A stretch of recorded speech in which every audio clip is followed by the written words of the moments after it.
La mente humana me fascina como nada en este mundo. No es de extrañar que uno sea perfectamente consciente de qué, cómo, cuándo y por qué tiene que hacer algo y al mismo tiempo no esté por la labor de ejercer acción para materializar esa idea. ¿Qué se interpone entre lo que deseamos con fervor y lo que nos apetece? ¿Qué ingrediente impide que consumemos nuestras aspiraciones más profundas? ¿Qué es lo que verdaderamente nos obstaculiza para conseguir lo que queremos? Exacto, las emociones. Para entender el origen de las excusas me veo obligado a explicar la metáfora del elefante y el jinete, creada por el psicólogo Jonathan Haidt. Por un lado, el elefante es un mamífero de dimensiones colosales, que goza de un olfato excelente y de un oído exquisito, pero cuya vista dista mucho de ser perfecta. Al carecer de una visión periférica, su mecanismo natural de defensa ante estímulos inesperados recae sobre los otros sentidos. Por ello, el elefante representa la intuición. Por otro lado, el jinete está situado por encima del elefante. Dada su inteligencia, el jinete sabe cómo situarse a lomos del elefante para dirigirlo, pues sujeta las riendas y piensa que lleva la voz cantante. Craso error. Por ello, el jinete representa la razón. Cuando el elefante y el jinete miran para el mismo lado, caminan en direcciones iguales y buscan objetivos comunes, no habrá conflicto alguno. El problema surge cuando las necesidades de ambos son diferentes, de tal modo que cada cual tira para su lado en pos de satisfacer sus propias necesidades. El elefante es grande, fuerte e impulsivo. El jinete, por su parte, es astuto, más pequeño y débil en comparación. Así pues, el control del buen hombre es poco menos que un aciago espejismo, pues no deja de ser precario e incierto en comparación al animal. Si el gigantesco elefante se rebela contra su dueño y quiere tomar otra dirección, es bastante probable que lo consiga. Es la lucha eterna de todos nosotros, la razón contra la emoción, pero aún no hemos llegado a la peor parte. ¿Quieres saber la triste verdad del asunto? Primero sentimos, después razonamos. Y cuando la emoción es tan poderosa que el individuo se ve sobrecargado por un mar de sentimientos aflictivos y sensaciones desgarradoras, recurre a la razón para excusar la decisión que las emociones ya han tomado desde hace un buen rato. De ahí procede la palabra excusa. Ahora ya entiendes lo que significa. Te sientes abatido cuando no estás por la labor de dejar tan pronto las sábanas. Por eso, la razón justifica que habrá días de sobra para estudiar, a pesar de que el examen sea dentro de 3 días y no hayas empezado. Te sientes desamparado cuando tu pareja no está junto a ti. Por eso, la razón justifica que merece una segunda oportunidad, a pesar de que no te trata como la persona digna y noble que en realidad eres. Te sientes sosegado cuando inhalas el humo del tabaco. Por eso, la razón justifica que no pasa nada por echar un par de caladas al salir de fiesta, a pesar de que nunca te conformarás con un solo cigarro. Te sientes contento cuando vas ciego de alcohol. Por eso, la razón justifica que beber con moderación no es malo para la salud, a pesar de que hayas sido el culpable de que no completaras ese ambicioso proyecto. Te sientes aterrorizado cuando piensas en emprender. Por eso, la razón justifica que es mejor seguir formándose 4 años más o esperar a que el ciclo económico sea más favorable, a pesar de que las oportunidades perfectas no existen. No te enfades conmigo, simplemente soy el mensajero. ¿Estabas pensando en bajar a la caja de comentarios para convencerme de por qué tu excusa sí es válida? No te preocupes, yo me la creo, yo te la compro, aunque he de advertirte que dicha autoconvicción jamás te ayudará a tomar acción, sino a reforzar un comportamiento sumiso y derrotista.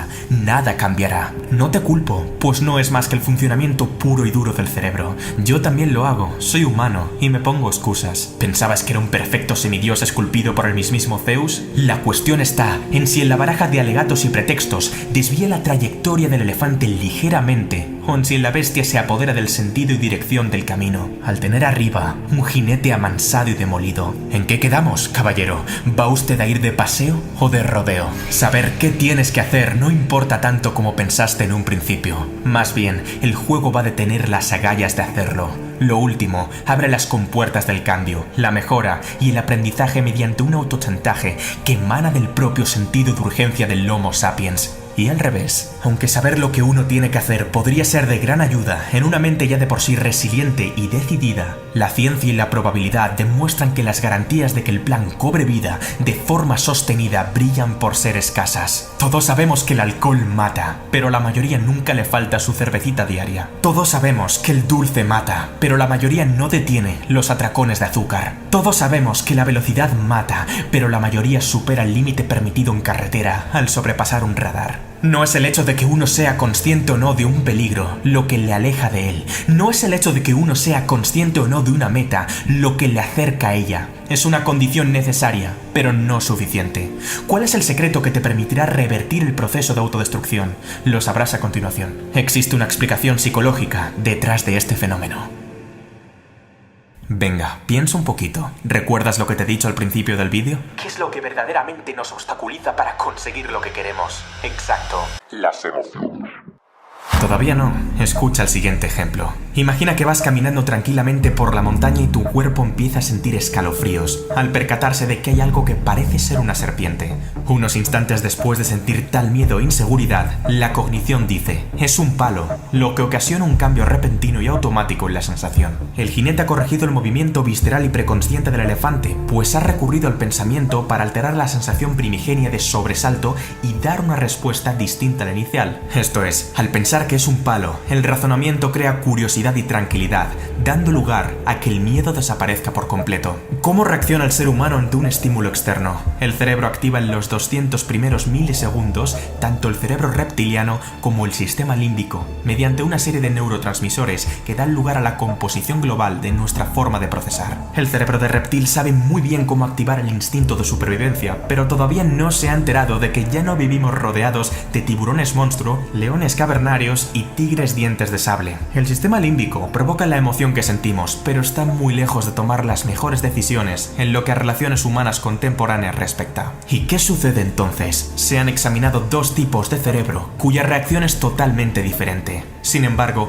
ambas reacciones pueden tomar partida en una misma persona al tener que afrontar diferentes compromisos o simplemente al abordar múltiples desafíos que le permitan crecer y madurar como persona.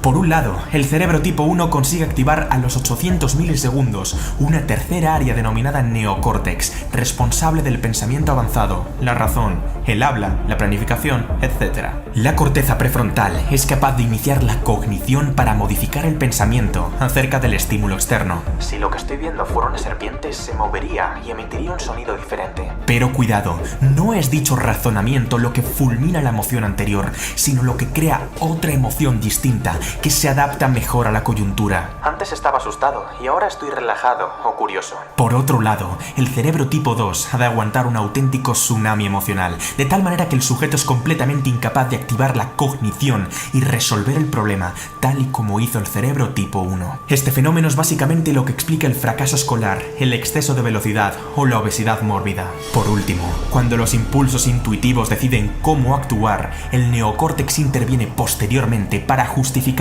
por qué dicha decisión es la correcta. El sistema límbico ha ganado la partida. ¿Significa esto que dichas personas no tienen ninguna posibilidad para gestionar las emociones conflictivas? En absoluto. Pero encender un sistema cortical inactivo y sedentario requiere una buena estrategia. Deberán reunir un esfuerzo sublime para actuar y romper el patrón preestablecido, a pesar de que la intensidad emocional se incremente cada vez más. ¿Tienes miedo de saltar de un trampolín a 10 metros de altura? No pienses, salta. ¿Tienes estrés porque el temario del examen es demasiado largo? No pienses, estudia. ¿Tienes tristeza cuando tu quinto proyecto ha fracasado? No pienses, continúa. Poco a poco, el jinete tomará el mando y acaparará más poder. Por el contrario, si no se controla adecuadamente a un cerebro tipo 2, las consecuencias pueden ser fatales. Guiarse por las emociones es un paseo aleatorio. Tan pronto como se acierte en una decisión, se tomará otra cuya implicación es de proporciones hecatómbicas. Sigue tu corazón es, literalmente, la filosofía del drogadicto. Es aquí donde nacen las excusas. ¿Recuerdas? El elefante gana la partida al jinete, comienza a andar sin su consentimiento y, al verse incapaz de frenar al animal, elabora un pretexto que argumente por qué éste ha salido disparado en una dirección específica en contra de su verdadero interés. Sea como sea, cada vez que alguien tome una decisión, primero ha sentido en su cuerpo. Después, habrá algo que lo justifique o desmienta a nivel cognitivo. La inteligencia se puede entender desde la acepción de intelliger, esto es, seleccionar entre. Cuando yo soy inteligente, significa que, entre todo lo posible, escogeré lo más adecuado a la situación.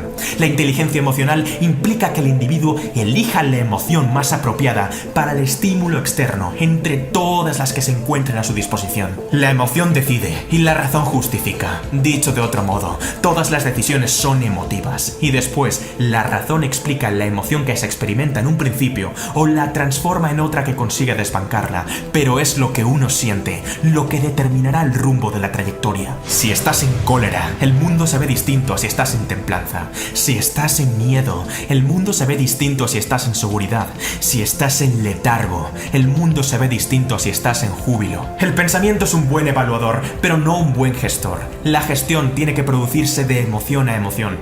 El trabajo de saber lo que hay que hacer corresponde a la corteza prefrontal, pero ser capaz de hacerlo tiene que ver con la inteligencia emocional. Es decir, si el sistema operativo que se utiliza es el cerebro tipo 1 o el cerebro tipo 2. ¿Comprendes ahora por qué tanta gente se refugia en las excusas? ¿Entiendes ahora por qué saber lo que hay que hacer no basta? No todo el mundo ha aprendido a seleccionar sabiamente. No todo el mundo sabe gestionar sus emociones, y no es raro. Nadie nos ha enseñado a hacerlo. El factor que aniquila la existencia de miles de individuos es precisamente la kriptonita de su cambio. El problema es que una gran parte de las personas, al no entender las emociones más conflictivas, se asustan y prefieren fundamentar el dominio que éstas ejercen sobre su voluntad mediante justificaciones elaboradas por la razón. Es que no tengo tiempo para ir al gimnasio, dijo Juan mientras buscaba olvidarse de su tristeza, consumiendo porquería televisiva. Es que mi jefe tiene que subirme el sueldo, dijo Laura tras calmar su ansiedad,